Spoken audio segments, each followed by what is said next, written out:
Now, Israel's ambassador to Washington has announced that a ceasefire deal to end fighting with Hezbollah in Lebanon could be close. The Iran-backed militant group started launching rockets at Israel in October last year, following Hamas's terror attack on southern Israel.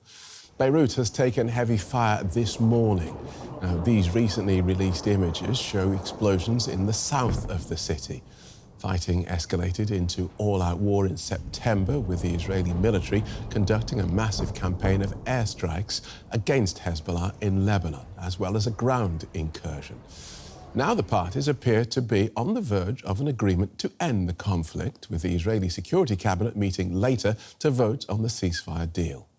Lebanon's foreign minister says he hopes the deal will be agreed by midnight. Now, journalist Karim El-Gawhary was in Lebanon until recently and joins us now from Cairo. Welcome back, Karim. So talk us through this deal. Well, we only have media reports. We really don't know the details of the deal. But we're talking here, obviously, about a 60-day period. In this 60-day period, Hezbollah is supposed to withdraw to north of the Litani River, that is 30 kilometers about inland in Lebanon, and the Israeli army is supposed to withdraw from Lebanon completely. The void then should be filled by the Lebanese army, and then there will be also a committee formed to oversee the ceasefire. That also there we don't know the details yet, but it's supposedly led by the US. France is going to be a member, but we don't know further details. Of course, a US-led committee alone probably will be not accepted by Hezbollah. And tell us more about these likely sticking points. Well, you know, also in the report itself before, you forgot one important point. For the Lebanese side, it's also important not only that Israel withdraws on land back to Israel, but that there are no more violations of Lebanese sovereignty by land, by sea, and by air. And that was already the same deal you were mentioning before.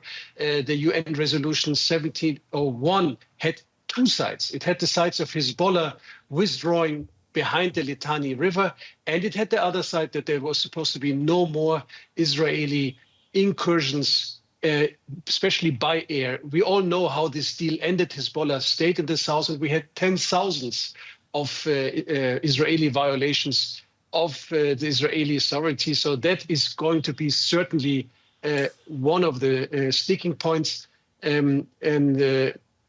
Israel, of course, also wants to keep the right to strike Hezbollah if there are any violations. The question is, what is a violation and who is defining it? This is going to be another sticking point.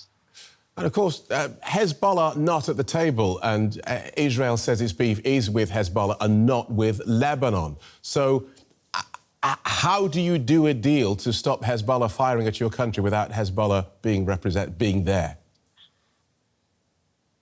Well, that is basically all the negotiations were done in indirect way.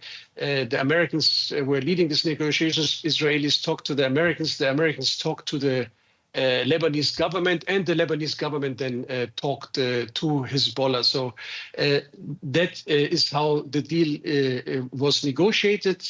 That is also the channels in case I think something goes wrong, and that is because of what is one of the problems of the deal, that there are no direct channels. So we don't know yet. We will only have a deal if at the end all components are in place, and we are not sure that this is the case right now. I mean, we see an escalation the last days on both sides. We have Israel increasing their bombardments in Lebanon. We have Hezbollah increasing their rockets into Israel. So both sides seem to try to improve their bargaining position. There seems to be still some things everyone tries to turn into their favor with this pressure.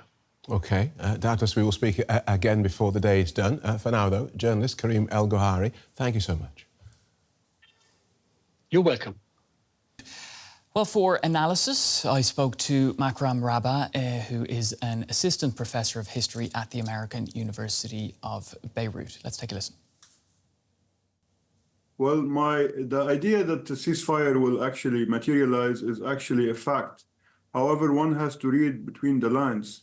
The issue is here, we're not looking at something very much similar to 1701, which was implemented in the summer of 2006, but rather we are looking at a kind of a monitored ceasefire, one in which the Israelis have the upper hand, and more importantly, sir, there is a side deal between the Americans and the Israelis, which renders all this ceasefire or peace deal futile, because at the end of the day, the Israelis have been given the green light by the Americans to strike inside Lebanon at any moment when they see there's a potential threat, which brings us back to the idea, who will lead the reconstruction process? It's not really a matter of a ceasefire, but can Lebanon and the people of Lebanon transition into a new era? And this is where I'm a bit skeptical that this is possible at this particular moment in time.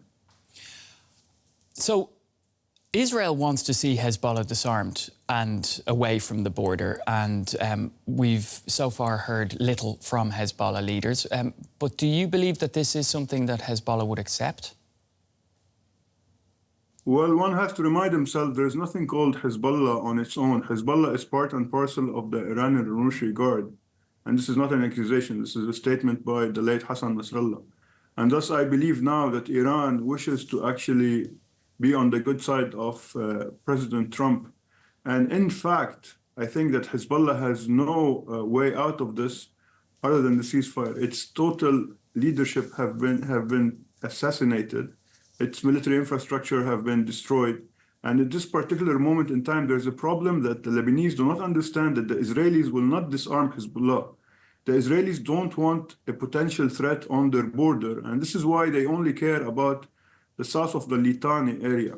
So in a way, yes, Hezbollah, they want a peace, they want a ceasefire. And more importantly, they want to use their weapons, which are their stockpiling, to dominate Lebanon rather than destroy Israel, as they claim. So let's just get one thing clear. So because before Hassan Nasrallah was killed by an Israeli airstrike, Hezbollah said there would be no let-up in fighting before a ceasefire in Gaza is achieved. So why do you think that's changed now? Well, particularly because all the dynamics have changed. One more very, very important thing here, sir, is that Gaza is no longer there to support it. And more importantly, I think that by killing Nasrallah and his top leadership, they have forced the hand of Hezbollah. I truly believe that Nasrallah did not want to go into a full-scale war. However, the Israelis used the opportunity of October 7th and everything that's happening to neutralize Hezbollah's threat south of the Litani. So here, this so-called narrative that they have connected the fronts, so to speak, have been shattered by what happened on the ground, and basically the fact that we have over 1.5 million of displaced Shiite citizens who need to go back home. And this is really where we have to ask the question, who will pay the money and who will lead the reconstruction process? As it stands, we have no indication that the Israelis will allow the return of these people, because many of these, the last time I counted, more than 25 villages have been razed to the ground, including its infrastructure. How will a potential ceasefire deal influence the war in Gaza? It has no influence whatsoever, because at the end of the day, I don't believe that Iran actually cares about the civilians, both in Gaza and in Lebanon. It might have a kind of a negative implication in actually empowering Netanyahu's hawkish narrative, but it won't have any practical implications, because both the Israelis as well as the Iranians are looking towards January, 20th of January, when Trump will take office, and we are heading towards a new era in the region. However, this new era does not really translate well for the people who are displaced, be it in Gaza or in Lebanon. All right, we're going to have to leave it there. Makram Rabah with the American University of Beirut, thanks for your analysis this morning. Thank you, sir. Well, let's go to Beirut now, and journalist Stella Männer is standing by for us. Stella, great to see you. So what are you hearing about the possibility of a ceasefire deal? A potential ceasefire deal is the talk of the town at the moment, as we hear from many officials that an agreement is very close. And it seems a little bit like the Israeli side has changed its minds when it comes to the involvement of France in the group of international countries monitoring the potential ceasefire agreement. And for the people here in Lebanon, these developments really gives them hope, as many people really want a ceasefire. They are exhausted of months of fighting, which led a quarter of the population being internally displaced. But some people are also skeptic, because we've been in the past before at a point where such a ceasefire agreement seemed very close, and then in the last minute was cancelled, and it was back to fighting again.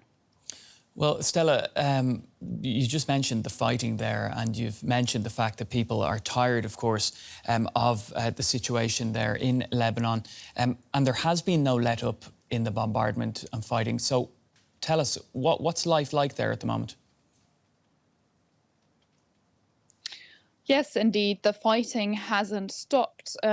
Israel has bombarded the southern suburbs of Beirut throughout the entire day yesterday, and these airstrikes continued in the late hours of yesterday evening.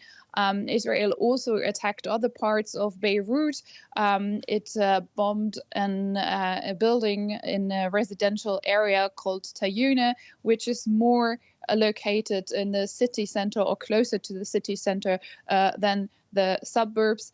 The airstrikes also continued in other parts of the country. Israel says that in total on Monday it targeted 25 Hezbollah facilities. Of course, this is a number that we cannot double check and verify as journalists, but this fighting is really intense and people are tired of it. All right, we'll leave it there. Thanks, Stella. Journalist Stella Männer joining us from Beirut.